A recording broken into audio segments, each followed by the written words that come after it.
Welcome to Attingo Talks. Today, we learn how lenders are looking at you when you're financing or refinancing and what the deferral payments actually means for you. Hi, my name is Diana Feliz, and with me today is Joyce Padilla, and we have a special guest. How are you, Joyce? Hello, everyone. I am great. Thank you. So during the next few minutes, we are going to take a closer look at the mortgages during this COVID-19. So let's welcome our guest. That's right. Welcome, Edward Ricciardi. He's a mortgage agent at the Mortgage Coach. Welcome. How are you doing today? Thank you, Diana. Thank you for having me. Hello, Joyce. I'm doing well. Hello. Thank you. Awesome. In the midst of all of this that's going on. So tell us, going straight to it, how are the banks, people who are looking to finance or refinancing, because I'm sure that they're in the midst of this transactions right now, what are the banks looking at? What has changed? Nothing really has changed except that how they're going to look at somebody coming in asking for more money. Fortunately, the real estate market in GTA has given homeowners a lot of appreciation so they can tap into their equity, especially if during these times it's a little bit tight and they need to, if something breaks down or they're just laid off from.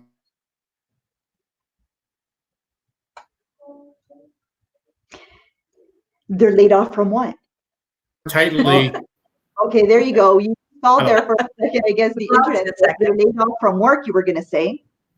Well, the banks are going to look more closely at people's incomes because, again, they're in the business of lending money to people who can pay back money. So if somebody has equity, they've gone in to get a line of credit, they've got to be able to show the income to support paying it back.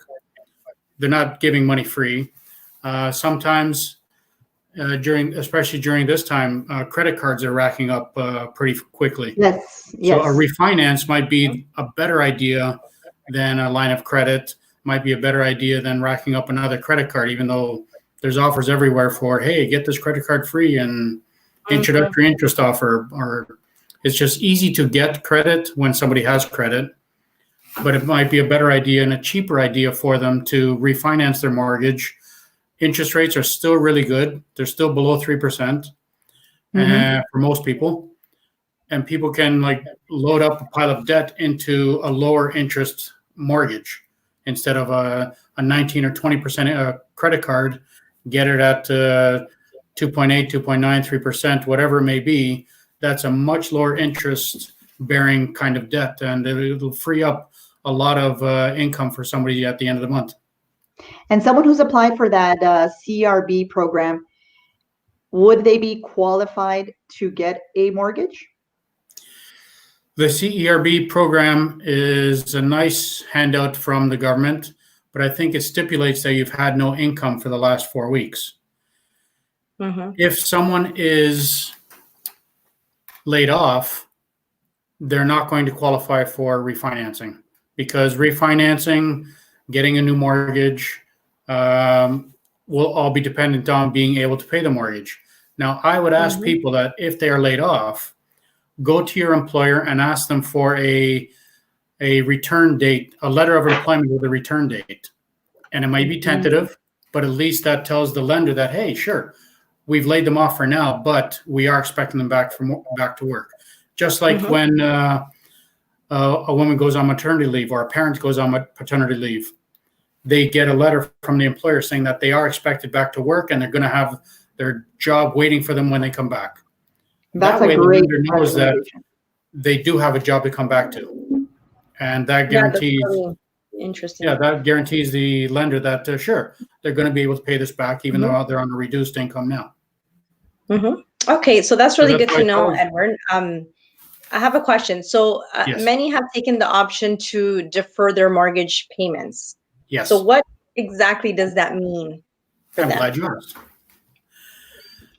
Again, it's a nice idea and very helpful for a lot of people that haven't been able to make a mortgage payment or pay their rent. Well, pay their rent is a whole nother story. That's where the CERB comes in. But the mortgage deferral payment, I would suggest to people to keep paying their mortgage if they can. If they're still working, this is not a handout from the banks. This is not a freebie. That's not. It's not any kind of treats that the bank is giving to people, because it's not a mortgage forgiveness. Deferral means exactly that. It's deferred to later. So the payment is not forgiven. If somebody's in tough time, and it's not a right that any borrower has, it is a privilege. So banks will look at every one of them on a case-by-case basis, and it's up to 6 months. So anybody that has some trouble, when they get activated again, those payments, does that mean their payment is going to be increased, or it just means their mortgage is going to be extended at the end of the amortized period? every bank will have their way of doing it, but for the most part, it will mean that it gets tacked on to either the end of the term. So most people's benchmark is a 5-year term. So it'll get tacked on to the end of that 5-year term, and some lenders will put it on to the end of the amortization. So if they are at 17 years and 9 months left, they're going to tack it on to that 17 years and 9 months and keep the term the same. So when it matures at the end of the 5 years or 3 years, nothing's going to happen to change things on the legal records of the term of what they signed originally, but the amortization, the life of the loan, is going to extend. So in effect, you're paying interest on that interest. Really, that's, and because Not like fair. I said, the banks are not giving anything for free, but they're saying, okay, it's tough to this month, so pay it later. But again, that whole amount. Will it affect the credit? No, it will not. It's not supposed to. Equifax has gone on record saying this will not affect record. But again, don't just not pay because you can't. It has to be agreed to by the bank that they're dealing with. Their lending institution, their lender, their mortgage company, their bank. It has to be agreed to by them. You can't just say, I can't pay this month and you're not going to send any money in, because it's not a given. And it's not automatically 6 months. It's case by case. That's right. So everyone that's listening right now, you're in a unique circumstance. So make sure that you speak to your, banker or your mortgage broker or your representative. If you have questions specifically for Edward, please share a comment. We'll make sure that he's here to help too, that you get the right information, because we all understand that there's a lot of unique circumstances with all of the changes that are happening. So thank you, Edward, for joining us today. Thank you for giving us those insights. I think there was some key information that you said there, that letter of recommendation from your employer of when you're coming back to work. I think that's brilliant. That's actually a really good recommendation. So I've never heard that yet. So if you think this was valuable and helpful, please share it and pay it forward, one post at a time. And remember, every share is in for a draw at the end of the week for a $100 Amazon gift card, which is pretty fun. So make sure you tune in on Friday. That includes you, Edward. You can be our winner too. Why not? Please remember to visit. Sorry, go ahead. No, I watched one of the past ones. As soon as I found out, as soon as I had this invitation, I was looking up your previous shows. It's wonderful. I would also like to add, though, regardless of where somebody has their mortgage, send me an email, look me up on my website, whatever it is. I'm happy to help you so that you're making the right decision. For sure. Thank you so much for that, Edward.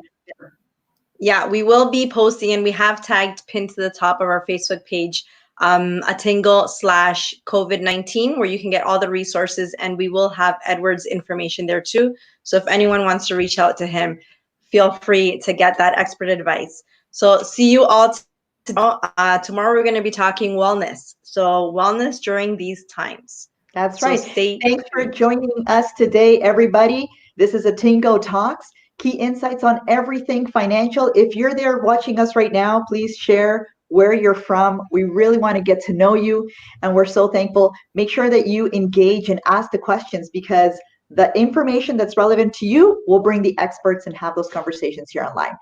Thank you very much. We'll see you again tomorrow. Thanks, Edward. Thanks, Joyce.